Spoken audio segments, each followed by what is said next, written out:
في مفاتيح الجنان مذكورة بعض هذه الأدعية. من الأدعية هذا الدعاء، أقرأ لكم الصدر الأول منه حتى تشوفون لمن يريد أن يقف عند الحسين ويدعو لقضاء حوائجه من أي طبقة يكون.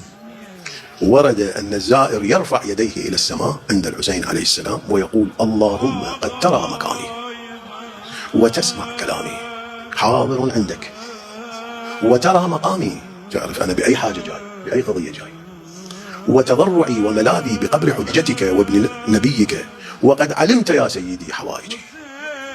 بأي حاجة أنت داخل، فرصة ثمينة لا ينبغي أن تضيع على أهل الحاجات.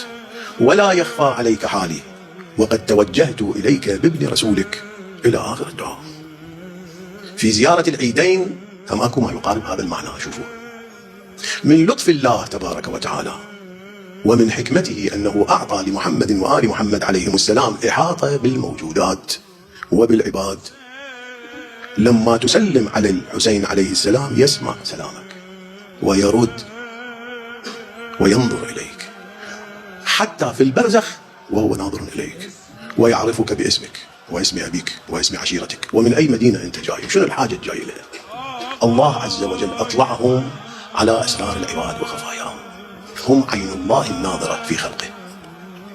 إذن أنت عند الحسين من جهتين، عندك حضور الألوهية، الله عز وجل عند المنكسرة قلوبه، وحضور الربوبية عند الحسين، يرعاك ويربيك وينميك ويقضي حوائجك.